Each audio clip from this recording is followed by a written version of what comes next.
우리가 율법은 신령한 줄 알거니와 나는 육신에 속하여 죄 아래 팔렸도다. 아멘. 오늘 우리 들은 이 유목사님 불러주신 노래도 참 유명한 성가곡이죠.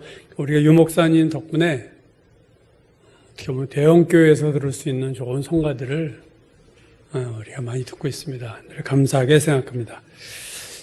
오랜만에 다시 로마서로 돌아왔는데요. 제가 로마서 1장을 시작한 것이 2020년 7월이었고 로마서를 마지막으로 다룬 게 작년 11월이었으니까 한 7달이 지났죠. 제 마음속에 늘 있는 성경이 로마서입니다.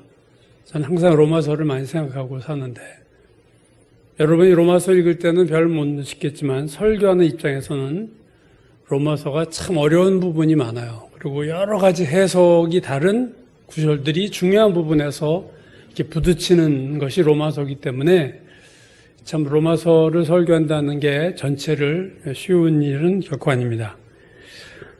제가 마지막 7달 전에 다뤘던 부분이 로마서 7장 14절에서 20절까지였는데 여러분 아마 다 잊어버리실 것으로 여겨지고요. 그래서 오늘 그 부분은 제일 중요한 로마서에서 가장 중요한 부분 중에 하나가 7장 중반서부터 8장 초까지가 되게 중요하면서도 논란이 많은 구절입니다. 그래서 오늘은 이 처음 시작절인 14절 한 절 가지고 여러분과 함께 말씀을 나누려고 합니다. 자, 우리가 7장까지 그동안 쭉 봤는데요. 1장에서 7장까지를 보면요. 로마서는 먼저 1장에서 4장까지가 하나의 큰 흐름으로 끝납니다. 1장에서 4장까지는 뭐냐면 복음에 대한 것이고 믿음으로 구원받는 것에 대한 내용이었어요. 그래서 로마서 전체 키워드라고 할 수, 키센텐스라고 할 수 있는 로마서 1장 16절, 17절, 17절을 보시면 내가 복음을 부끄러워하지 아니하노니 이 복음은 모든 믿는 자에게 구원을 주시는 하나님의 능력이다. 복음은 모든 믿는 자에게 구원을 준다. 그러고 17절 복음에는 하나님의 의가 나타나서 믿음으로 믿음에 이르게 하나니 기록된 바 오직 의인은 믿음으로 말미암아 살리람과 같다. 유명한 말씀, 오직 의인은 믿음으로 말미암아 살리라. 이게 로마서 전체의 핵심 구절이고 1장에서 4장까지에서도 이게 핵심이죠. 그러니까 복음, 굿뉴스의 초점은 구원이에요. 그리고 그 구원의 방법은 믿음입니다. 모든 믿는 자에게 구원을 주시는 하나님의 능력이 복음이다. 오직 의인은 믿음으로 말미암아 산다. 이게 이제 복음이죠. 그럼 하나님이 왜 믿음을 통해서 구원을 받게 하셨는가? 그 이유에 대해서 로마서 3장 10절이야 기록된 바 의인은 없나니 하나도 없으며 하나님 보실 때 구원받을 만한 인간이 없다는 거죠. 깨닫는 자도 없고 하나님을 찾는 자도 없고 다 치우쳐 함께 무익하게 되고 선을 행하는 자도 없나니 하나도 없도다. 다른 것으로는 구원받을 인간이 하나도 없다. 그래서 예수 그리스도의 십자가를 통한 은혜의 방법으로 하나님이 구원하시겠다. 로마서 3장 23절 4절 모든 사람이 죄를 범하였음에 하나님의 영광에 이르지 못하였더니 그리스도 예수 안에 있는 속량으로 말미암아 하나님의 은혜로 값없이 의롭다 하심을 얻었다. 그래서 1장에서 4장까지는 복음을 얘기하는데 그 복음은 믿음으로 하나님이 의롭다 하신다. 믿음으로 구원하신다라고 하는 내용이었어요. 그리고 5장에 들어오면서부터 다른 새로운 주제로 넘어갑니다. 5장 1절이죠. 그러므로 우리가 믿음으로 의롭다 하심을 받았으니, 자, 이제 4장까지를 정리한 거예요. 우리가 믿음으로 의롭다 하심을 받았으니, 우리가 구원을 받았으니, 이제는 뭐냐? 우리 주 예수 그리스도로 말미암아 하나님과 화평을 누리자. 이게 두 번째 주제입니다. 구원받기 전까지는 구원이 최고의 이슈예요. 우리가 구원받지 못하면 이 세상에서 성공하고 돈 잘 벌고 건강한 거 다 소용없는 거예요. 그래서 모든 죄인의 1순위는 구원입니다. 그래서 구원에 대한 얘기가 1장에서 4장까지 했는데 그러나 구원을 우리가 이미 받은 입장에서 구원 이후의 문제는 뭐냐?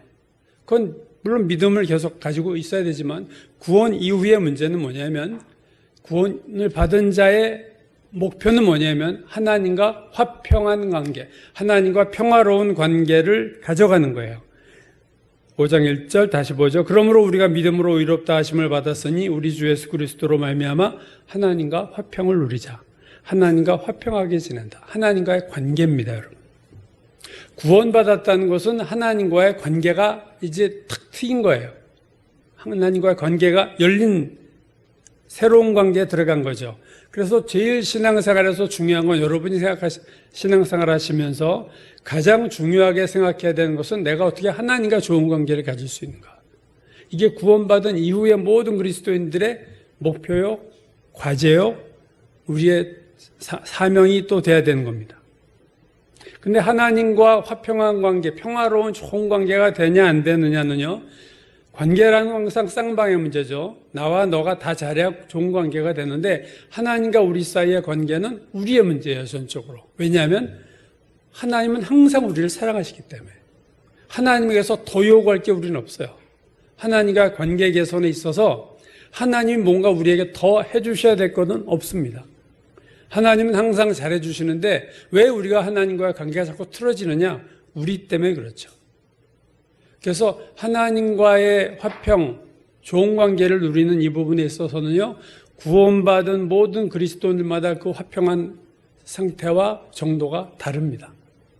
어떤 사람은 하나님과 아주 친밀하고 화평한 평화로운 관계 속에서 대화를 주고받는 수준으로 가는 신자가 있는 반면 하나님과 전혀 화평하지 못하고 하나님과 대화도 전혀 하지 않고 그냥 집에 들락날락하고 밥만 먹고 나가는 자녀처럼 그렇게 하나님과 신앙생활을 하는 신자도 있는 거죠.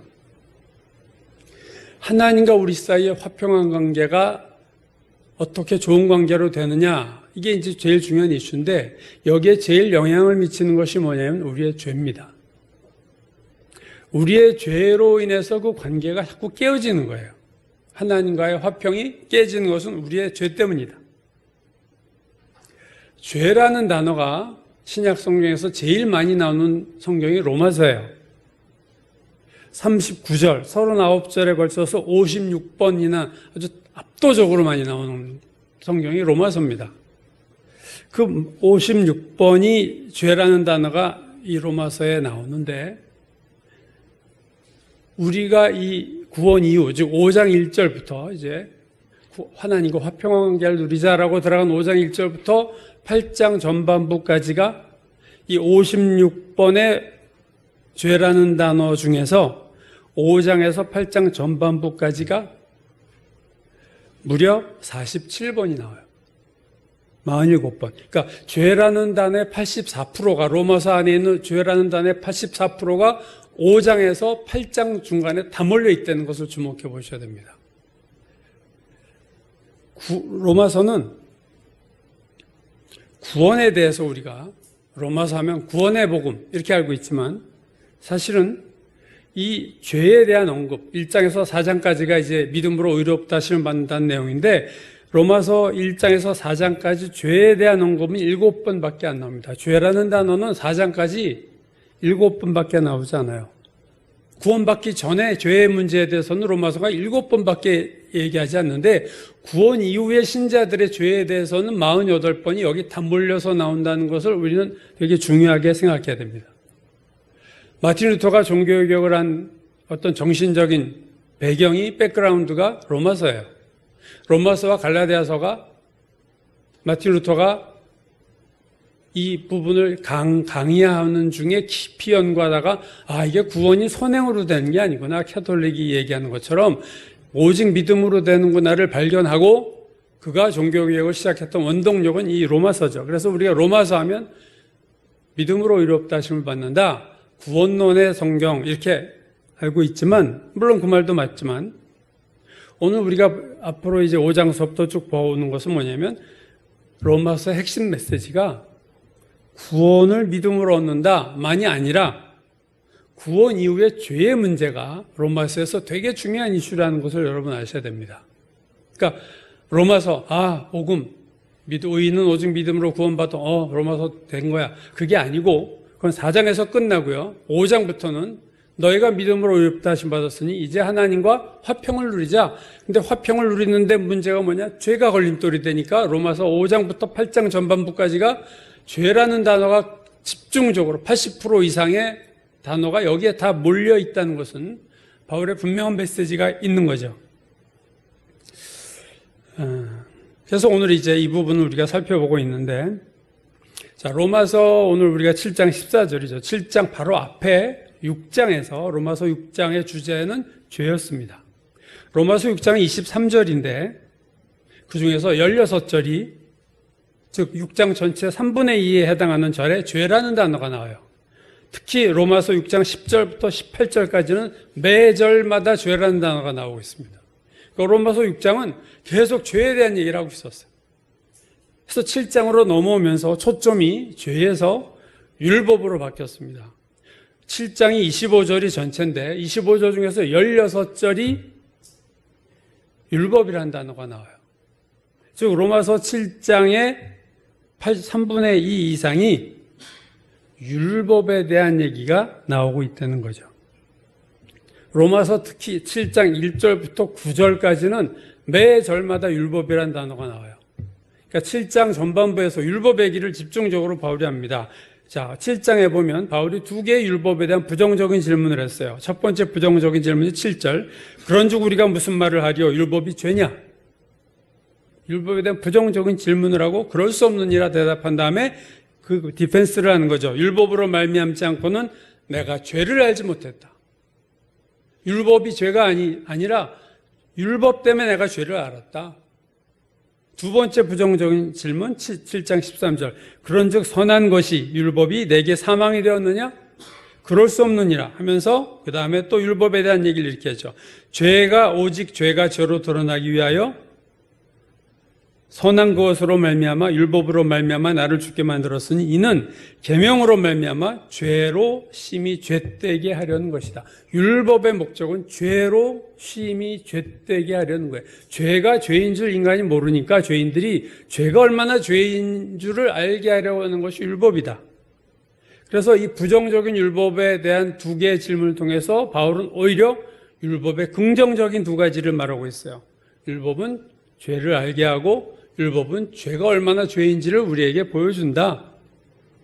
그래서 로마서 7장 12절 이러보건대 율법은 거룩하다.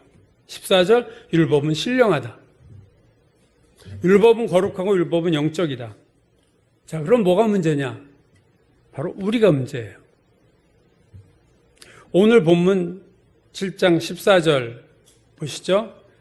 오늘 본문이 뭐라고 그래요? 율법은 아무 문제가 없어요. 오늘 본문 얘기하는 거 보시면 그렇죠? 율법은 신령한 줄 알거니와 우리 율법은 영적인데 문제는 난데 육신에 속하여 죄 아래 팔렸다. 자, 오늘 우리가 살펴보려고 하는 것은 이 부분입니다. 오늘 14절 7장 14절이에요. 7장에 들어오면서 로마서에서 제가 마지막 시간에 이 부분을 말씀드렸는데 7장에 들어오면서 두 가지의 로마서에서의 변화가 생겼어요. 첫 번째는요, 시제가 바뀌었다. 제가 그 얘기를 했죠. 11절에까지는 과거였어요. 시제가. 죄가 기회를 타서 계명으로 말미암아 나를 속이고 나를 죽였는지라. kill의 과거, killed, 죽였다. 근데 14절 오늘 본문부터는 이게 현재 시제로 바뀌기 시작합니다. 시제가 바뀌었어요. 나는 육신에 속하여 I am carnal. 나는 육신에 속하여 죄 아래 팔렸다. 14절 이하도 다 현재 시제. 15절 내가 행하는 것을 내가 알지 못하노니 지금. 그 내가 원하는 것은 행하지 아니하고 지금. 오히려 미워하는 것을 지금 행하고 있다. 7장 14절에서 제일 중요한 부분이 25절 마지막 절까지인데 이게 다 현재 시제예요. 그 말은 바울이 7장 14절부터 뭔가 새로운 진술을 하고 있다는 거예요. 앞의 내용과 전혀 다른 무언가를 지금 얘기하고 있다는 거예요. 그것이 시제가 다 현재로 바뀌고 있다는 겁니다. 또 하나의 변화는 인칭이 바뀌고 있다. 인칭. 여러분 7장 1절은 이렇게 시작했어요. 형제들아 내가 법하는 자들에게 말하노니 너희는 법이 사람이 살 동안만 그를 주관하는 줄 알지 못하느냐. 즉 7장의 시작은요. 형제들아 너희들 이렇게 시작했죠. 4절에서 바뀌어요. 그러므로 내 형제들아 너희도 그리스도의 몸으로 말미암아 율법에 대해서 죽임을 당하였으니 그 다음이죠. 이는 다른이고 죽은 자 가운데서 살아나신 이에게 가서 우리로 바뀌었어요. 우리가 하나님을 위하여 열매를 맺게 하려 함이라. 너희라고 시작했던 7장이 4절에서 바울을 포함한 우리라는 보편적인 개념으로 바뀌었어요. 우리가 6절까지 가요. 6절. 이제는 우리가 얽매였던 것에 대하여 죽었으므로 우리 모두가 다 죽은 거예요. 율법에서 벗어났으니 이러므로 우리가, 나도, 바울, 나도, 너희도, 그리고 나도 영의 새로운 것으로 섬길 것이요 율법 조문에 묵은 것으로 아니할지니라. 해서 너희에서 우리로 바뀌고 또 한 번 또 바뀌죠. 7절. 그런즉 우리가 무슨 말을 하리요? 여기까지는 우리예요. 율법이 죄냐? 그럴 수 없느니라. 율법으로 말미암지 않고는 이제 여기서 시제가 또 바뀝니다. 내가 죄를 알지 못하였으니 곧 율법이 탐내지 말라 하지 아니었더라면 내가 탐심을 알지 못하였을 것이다. 그래서 7절에서 나라는 표현으로 인칭이 바뀌어 이후로부터 계속 나요. 그렇죠? 25절까지는 다 납니다. 예를 들면 15절에서 17절 7장 내가 행한 것을 내가 알지 못하는 이 나가 얼마나 반복되나 보세요. 곧 내가 원하는 것을 행하지 아니하고 도리어 미워하는 것을 행함이라. 내가 원하는 그것을 행하면 내가 이로써 율법이 선한 것을 시인하노니 이제는 그것을 행하는 자가 내가 아니요 내 속에 거하는 죄다. 나란 단어가 계속 나오고 있죠. 그리고 24절 절정입니다. 오라 나는 공고한 사람이로다. 이 사망의 몸에서 누가 나를 건져내랴. 로마서 7장에서 후반부로 가면서 시제가 바뀌고 인칭이 바뀌었다. 시제가 현재로 바뀌고 인칭이 나로 바뀌었어요. 그 말은 뭡니까? 바울이 지금 무슨 얘기를 하고 있느냐? 7장 후반부에서 나의 현재에 대해서 얘기하고 있는 거예요, 지금. 나라는 인물의 현재 상태. 내가 영적으로 어떤 상태에 있는지를 지금 얘기하고, 그래서 시제가 다 바뀌고, 나로 바뀌고, 또 인칭이 바뀌고, 시제도 옛날 얘기 아니라 지금 내가 이래. 내 지금 영적인 상태가 이래. 라고 자기에 대한 영적인 깊은 부분을 진술하고 있는 것이 로마서 후반부다 하는 거죠. 자, 그래서 여기서 이제 중요한 게 뭐냐면요. 이 로마서 7장에 말하는 내가 누구냐 하는 거예요. 이 사람이 이 나가 바울이냐 아니냐 이걸로 학자들이 논쟁이 많습니다. 의견이 분분해요. 이거 바울 아니다. 아니야, 바울이야. 이걸로 복음주의적인 주석가들도 이 둘로 나누어져요. 어떤 이들은 이건 바울 얘기지, 자기의 체험이야. 또 어떤 이들은 이건 나라는 거, 화법이야, 화법이지. 이게 왜 바울과 전혀 상관없어. 이렇게들 얘기를 해요. 자, 이 논쟁은 사실 별로 중요하잖아요. 제일 중요한 논쟁은 뭐냐면요. 이 본문에 내가 구원받은 자냐, 구원받지 못한 자냐. 이 논쟁도 치열합니다. 어떤 주석가들은 이게 바울이 회심한 직후, 그러니까 구원받은 이후의 나다. 이렇게 얘기하고요. 그러니까 이 나가 그리스도인이다. 이렇게 얘기하는 거고, 다른 주석가들은요, 이 나는 구원받지 못한 자다. 이렇게 이야기하고 있습니다. 나라는 인물이 바울이냐 아니냐, 이건 뭐 괜찮아요. 뭐 이러면 어떻고 저러면 어때요. 근데 중요한 거는 이 내가 구원받은 나를 말하느냐, 구원받지 못한 나를 말하는 되게 중요한 문제입니다. 왜냐하면 이건 영적 해석이 완전히 달라지기 때문에 그래요. 이게 구원받은 나로 보면, 구원받지 못한 나로 보면 뒤의 해석은 완전히 상반된 해석이 나올 수밖에 없습니다. 그래서 되게 중요한 거죠. 그래서 오늘 이 부분은 제가 확실하게 말씀드리려고 그래요. 자, 14절 다시 오늘 본문 볼까요? 우리가 율법은 영적인 것을 알지만 나는 육신에 속하여 죄 아래 팔렸다. 율법과 내가 정반대다. 율법은 스피리추얼한데 나는 육신적이고 나는 또 죄 아래 팔렸다. 이 7장 오늘 14절이 중요한 것이요. 뒤에 25절까지 나오는 나에 대한 여러 가지 진술을 종합하면 오늘 7장 14절에 두 단어로 요약할 수 있는 거예요. 전체 나라는 인물의 특징을 두 가지로 딱 집은 거예요. 하나는 육신에 속한 나고 하나는 죄 아래 있는 나다. 그게 이제 설명하고 내가 뭐 죄와 싸우고 이건 다 뒤에 나온 건 이 두 육신에 속한 나, 죄 아래 팔린 나에 대한 구체적인 설명에 불과합니다. 그래서 오늘 이 14절은 되게 중요하죠. 전체 나라는 사람의 성격을 결정하는 두 단어이기 때문에 그렇습니다. 먼저 육신에 속했다는 것을 보면요. 육신에 속했다는 게 무슨 뜻일까? 즉 구원받았다는 말이냐 구원받지 못했다는 말이냐, 구원은 받았을 때 세속적인 의미에서 육신적이란 말이냐, 아니면 구원받지 못했다는 의미로 육신적이냐 하는 거죠. 오늘 본문 14절 바로 앞에 보면 5절 6절은요 육신의 의미를 구원받지 못한 것으로 말씀합니다. 자, 7장 5절 볼까요? 우리가 육신에 있을 때에는, 자, 육신에 있을 때, 그때는 율법으로 말미암는 죄의 정욕이 우리 지체 중에 역사하여 우리로 사망을 위하여 열매 맺게 하였더니 이제는, 5절은 육신에 있을 때, 6절은 이제, 때가 다르죠. 이제는 우리가 얽매였던 것에 대하여 죽었으므로. 그래서 7장 5절이 말하는 육신에 있을 때는 구원받기 전입니다. 이제는 구원받은 이후에요. 아주 확실하게 대조가 되죠. 5절, 6절은. 근데 육신이라는 단어가 로마서에 많이 나오는데 8장 8절 9절에도 비슷한 말씀이 나옵니다. 8절 보시면요. 육신에 있는 자들은 하나님을 기쁘시게 할 수 없다. 자, 육신에 있는 자들은 하나님을 기쁘시게 할 수 없다.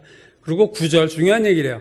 만일 너희 속에 하나님의 영이 거하시면, 너희 안에 성령이 거하시면 너희가 육신에 있지 않고 영에 있나니. 누구든지 그리스도의 영이 없으면 그리스도의 사람이 아니다. 그러니까 그리스도의 영이 그 안에 있으면 영에 있는 사람이고, 그리스도의 영이 없으면 육신에 있는 자다. 여기서 육신에 있는 자는 뭐예요? 구원받지 못한 자예요. 왜? 하나님의 영이 없으니까. 그러니까 로마서 7장 5절 6절과 8장 8절 9절이 얘기하는 육신에 있는 자, 구원받지 못한 자입니다. 오늘 본문도 육신에 속했다 이렇게 얘기했거든요. 이걸 어떤 의미로 볼 거냐. 근데 고린도전서 3장 1절을 보면요 다르게 해석을 했어요. 형제들아, 내가 신령한 자를 대함과 같이 너에게 말할 수 없어서 육신에 속한 자처럼 대한다. 근데 육신에 속한 자를 3장 1절에 해설을 해줬어요. 육신에 속한 자 곧 그리스도 안에서 어린아이들을 대함과 같이 한다. 그러니까 육신에 속한 자, 고린도전서 3장 1절은요 육신에 속한 자는 누구냐? 그리스도 안에 있는 어린아이들이에요. 즉 구원은 받았는데 영적으로 갓난아기처럼 성숙하지 못하고, 어떤 영어 성경은 세속적인 크리스찬이라고 해서 worldly Christian, 세속적인 신자들을 육신에 속한 자라고 고린도전서 3장 1절은 얘기하고 있다는 거예요. 그러니까 아까 로마서에서 말한 거와 다른 의미죠. 같이 육신에 속한 자인데 한쪽은 구원받은 자를 얘기하고 한쪽은 구원받지 못한 자를 말하고 있는 것을 우리는 보게 됩니다. 그리고 그 로마서 3장에서 육신에 속한 자와 똑같은 헬라어 단어를 쓴 게 오늘 로마서 7장 14절이거든요. 내가 육신에 속했다. 그러면 우리가, 자, 바울이 이 나라는 인물이 구원받았느냐 구원받지 못했느냐를 판가름할 때 내가 육신에 속했다라는 것 가지고 구원받지 못한 사람이라고 말할 수가 없다는 거예요. 모릅니다. 이 오늘 본문의 의미가 구원받은 자를 얘기하는 건지 구원받지 못한 자를 말하는 건지 육신에 속한 자라는 단어 하나만으로는 우리가 판단할 수 없어요. 왜? 똑같은 바울이 쓴 성경에서 똑같은 단어를 여기는 구원받은 자로 쓰고, 고린도전서에서는 구원받은 자로 쓰고, 로마서에서는 받지 못한 자로 썼기 때문에 아직 해석이 불가능해요. 육신에 속한 자 하나 가지고. 그럼 두 번째 단어 볼까요? 육신에 속한 자 하나 더 볼게요. 갈라디아서 3장 3절. 너희가 이같이 어리석으냐? 성령으로 시작하였다가 이제는 육체는 육신으로 마치겠느냐? 갈라디아 교인들에게 바울이 말한 말이, 너희들의 출발은 성령으로 했는데 너희들의 사는 삶을 보니까 이제 육신으로 마치려고 하는구나. 즉 갈라디아서가 말하는 거는요, 육신이라는 의미가 구원받았는데 뭔가 영적이지 못한 상태를 말하는 거예요.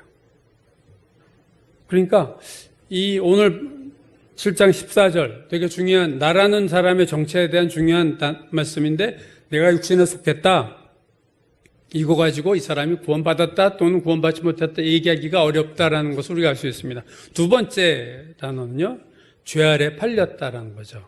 나는 육신에 속하여 죄 아래 팔렸다. 오늘 7장 14절. 그럼 죄 아래 팔렸다는 건 뭐냐? 구원 못 받았다는 거냐?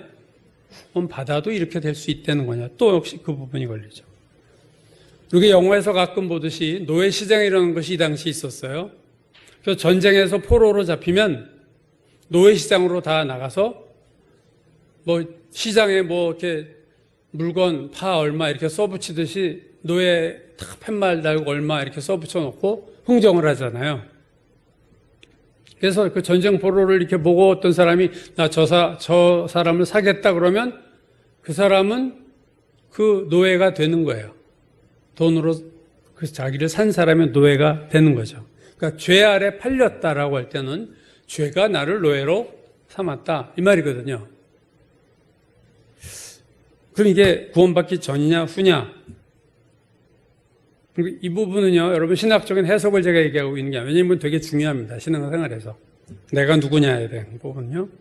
로마서 6장 17절 18절 보면 감사리로다 너희가 본래 죄의 종이더니 너희가 죄로부터 해방되어 의에게 종이 됐다. 죄의 종이었어. 이건 구원받기 전이죠. 여기서 말하는 죄의 종은 구원받기 전입니다.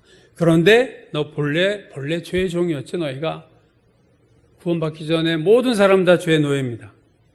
근데 이제 의의 종이 됐다. 구원받았다. 그 말이에요. 자, 여기서는 죄 아래 있다.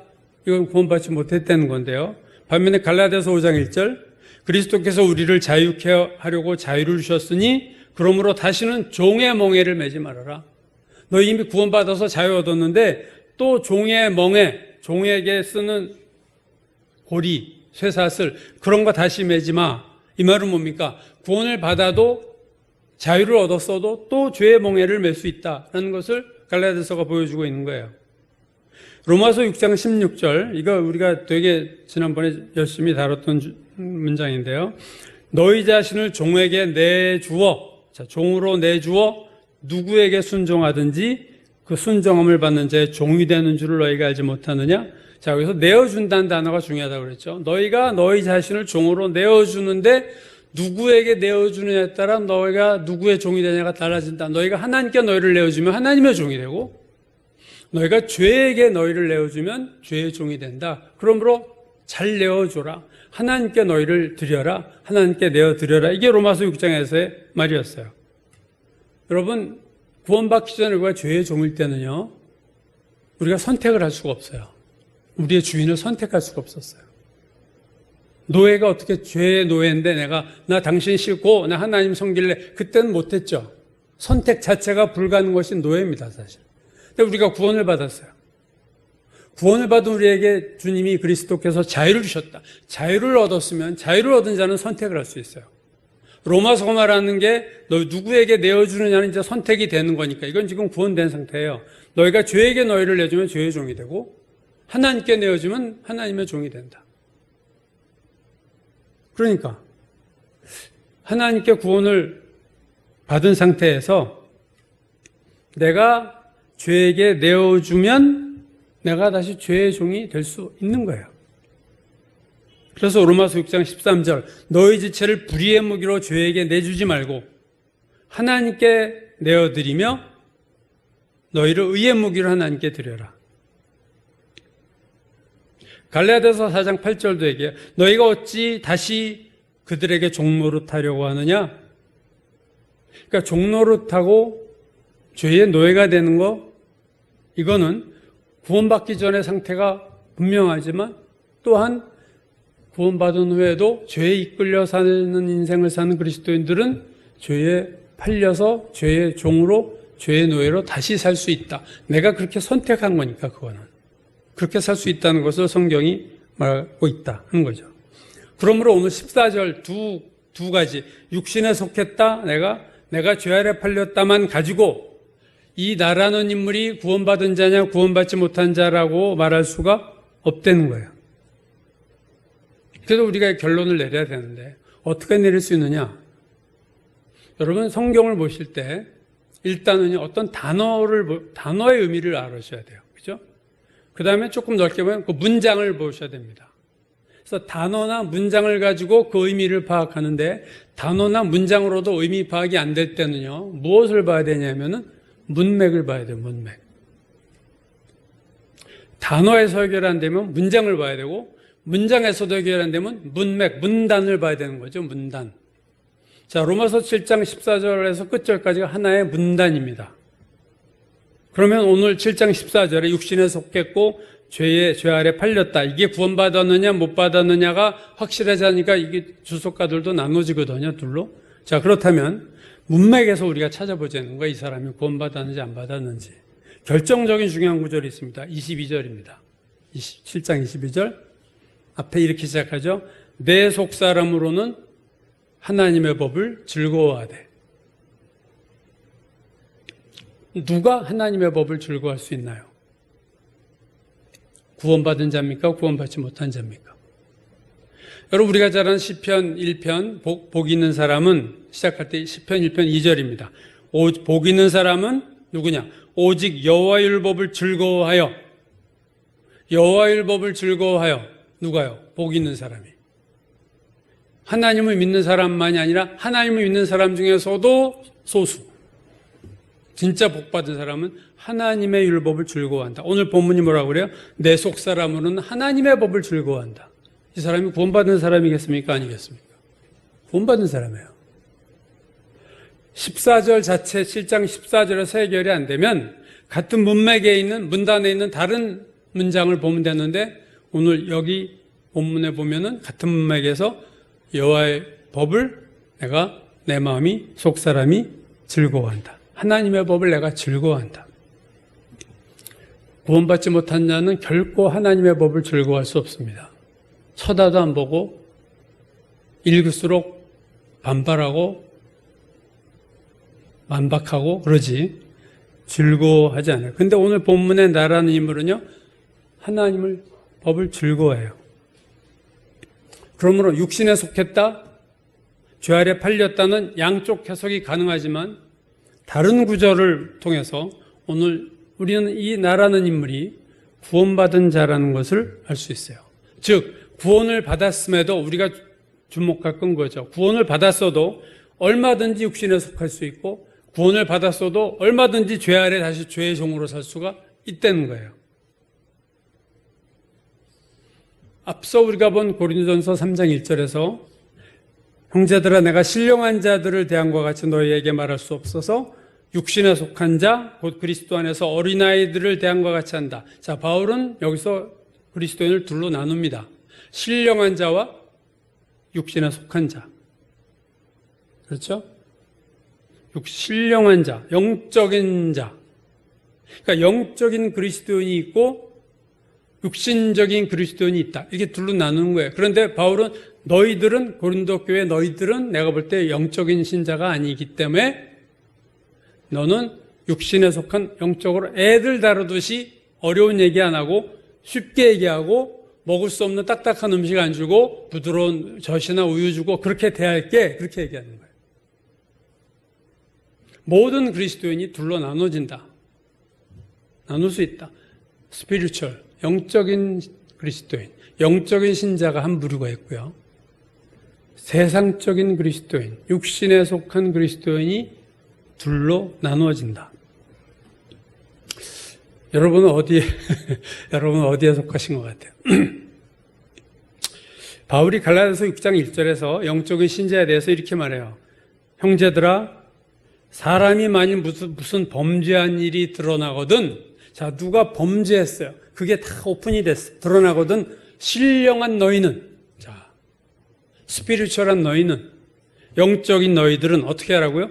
온유한 심령으로 그러한 자를 바로잡고 너 자신을 살펴보아 너도 시험을 받을까 두려워하라. 자, 영적인 신령한 신자들은 잘못한 사람의 죄가 이렇게 드러났을 때 어떤 반응을 하느냐?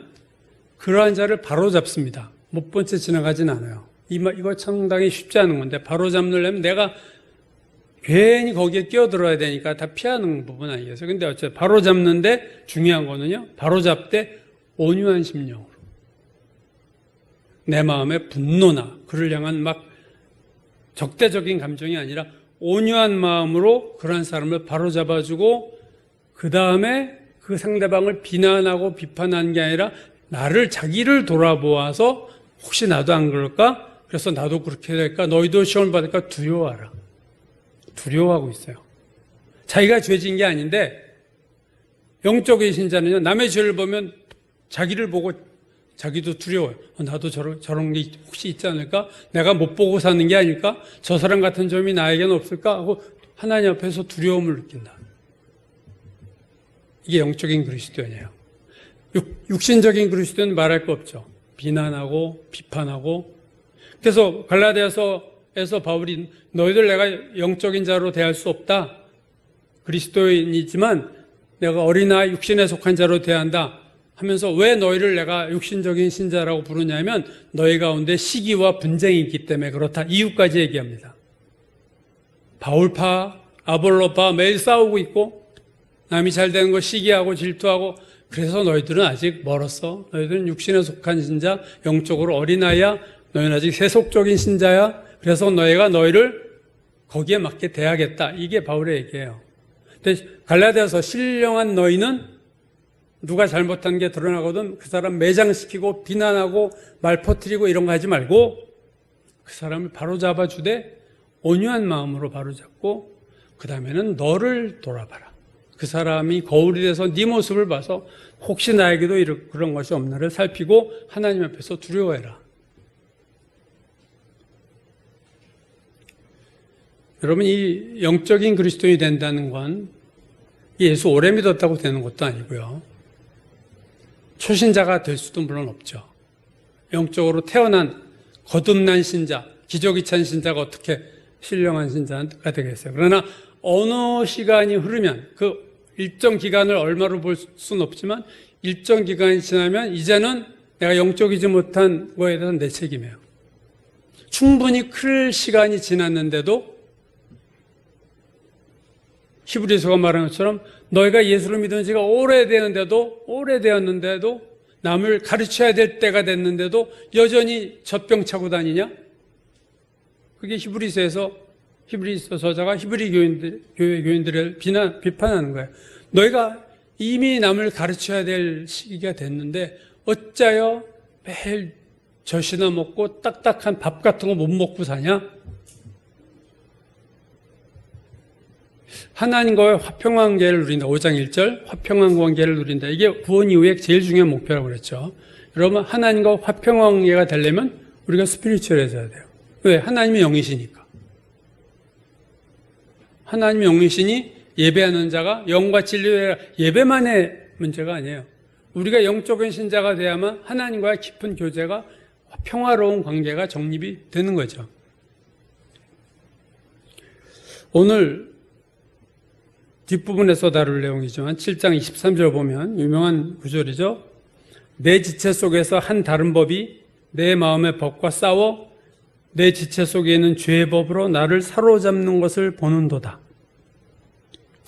오늘 본문의 나라는 인물은요, 자기가 죄와 치열하게 싸웠는데 결국 패배해서 포로로 끌려가는 것을, 죄에게 포로로 끌려가는 것을 내가 보고 있다 이렇게 말하고 있어요. 보고 있다. 여러분, 우리 모든 그리스도인들이 죄와 전쟁을 치릅니다. 그 결과는 둘 중에 하나예요. 내가 죄를 물리치고 승리하든가, 내가 죄에게 패배해서 죄의 포로로 끌려가든가. 오늘 본문에서 나는 내가 포로로 끌려가는 것을 내가 본다. 여러분, 이게 이제 육신에 속한 자의 삶의 결과입니다. 육신에 속한 자는 이렇게 죄에 끌려가요. 죄와의 싸움에서 지는 거죠. 오늘 14절에 중요한 두 단어, 육신 그리고 죄죠. 나는 육신에 속했고 나는 죄 아래 팔렸다. 자, 육신과 죄가 중요한 단어입니다. 육신에 속한 자와 죄를 지은 자가 동의어는 아니에요. 내가 육신에 속했다고 바로 죄를 졌다는 의미는 아니에요. 육신에 속한 자라는 의미는 성품이, 기질이 죄의 유혹이 오면 넘어갈 수 있는 기질을 가진 자가 육신에 속한다는 의미입니다. 그러니까 육신에 속한 자가 아직 죄를 짓지 않을 수는 있어요. 언제요? 죄가 나를 유혹하지 않을 때. 그때 나도 멀쩡해. 그러나 육신에 속한 자는요, 죄 유혹이 오면 반드시 죄를 짓습니다. 그때는 동요가 되는 거예요. 죄 유혹이 오면 내가 육신에 속해서 죄에 팔린 거예요. 죄의 포로가 된 거예요. 육신에 속한 자를 벗어나지 못하면 여러분 죄 아래 끌려가게 됐습니다.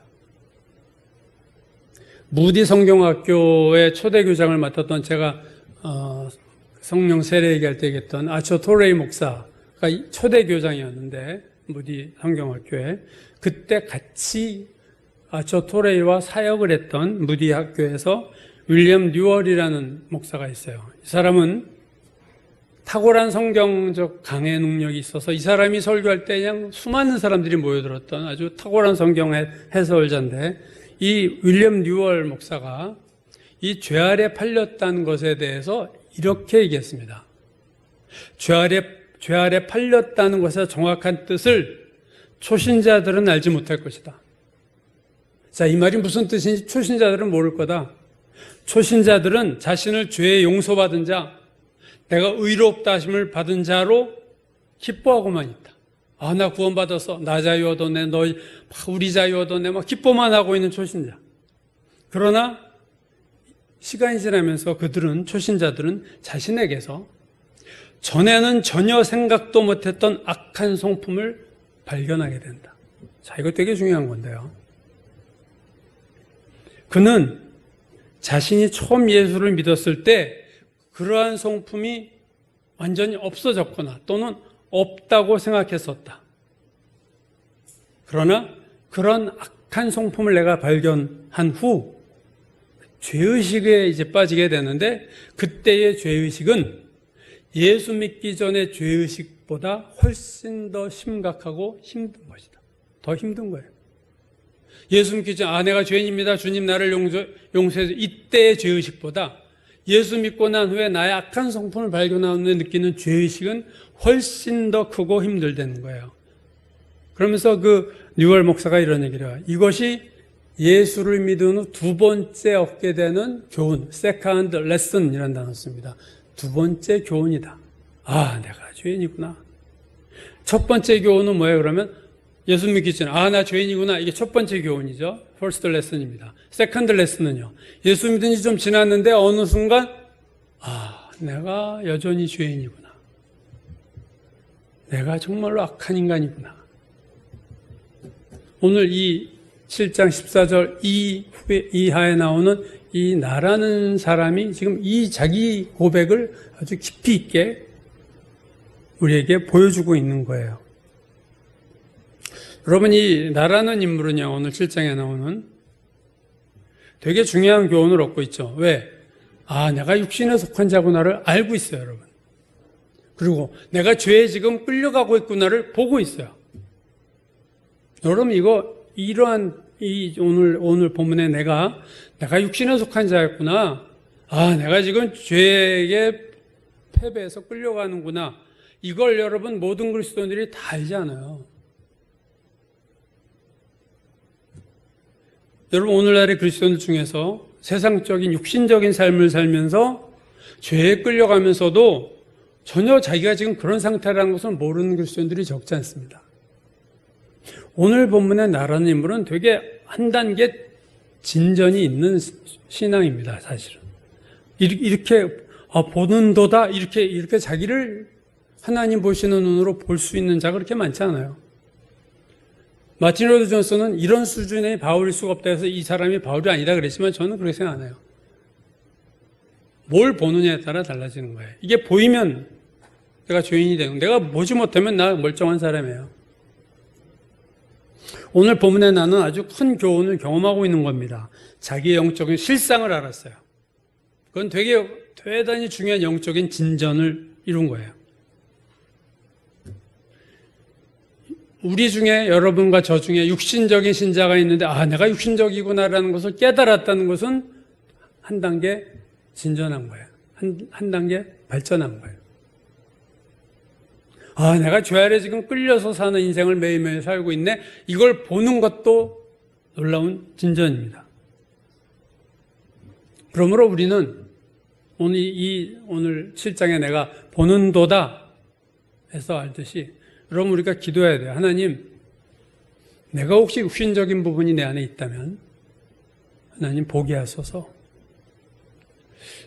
저는 이런 기도를 정말 하나님 옆에 해야 된다고 생각해요. 매일 뭐 주세요. 뭐 이런 건 아직 어린아이들의 어린아이들 매일 뭐 달라고 그러잖아요. 이렇게 깎아 달라고 그러고. 그 신앙이 아니라 하나님 좀 이렇게 좀 성장한 아이처럼 하나님 제 모습 좀 보여주세요. 제가 무엇이 문제인지 가르쳐 주세요. 이런 진지한 기도를 하나님과 1대1로 독대해서 하셔야 됩니다. 매일 뭐 기도 제목이 주시고 해결하시고 힘들지 않게 해주시고, 그래서 하나님 앞에 내 모습을 보여달라고 기도하시고 보여주시면 우리가 정말로 하나님 앞에 회개할 수 있어요. 간절히 여러분 기도하셔야 돼요. 내 모습을 보여주시고 나를 도와주십시오. 오늘 죄 육신에 속했고 나는 죄 아래 팔렸도다. 이 사람이 어떻게 해요? 누가 나를 구해 주랴 하면서 주 예수 그리스도 얘기를 하고 있습니다. 제 끝부분에서 요에서가 말했죠. 누구든지 주의 이름을 부르는 자는 구원을 얻으리라. 주의 이름을 부르세요. 하나님 나를 도와주세요. 하나님 나를 보여주세요. 내가 이렇게 살아면 안 될 텐데 벌써 그 정도의 수준으로는 괜찮은 거예요. 내가 이렇게 살면 안 되는데도 뭐 이렇게 살면 어때? 이렇게 사는 게 제일 심각한 문제인데 사실은 오늘 여러분 오늘 이 두 가지 이 나라는 인물의 특성, 육신에 속했고 나는 죄에게 포로로 잡혀있다. 내가 그것을 본다. 이 나의 고백이, 이 사람의 고백이 우리에게 나의 고백이 될 수도 있습니다. 나는 혹시 그런 부분이 없는가를 돌아보면서 육신에서 벗어나는 삶, 죄에 끌려가지 않고 죄를 물리칠 수 있는 삶이 될 수 있도록 우리가 하나님 앞에 기도해야 될 줄로 믿습니다.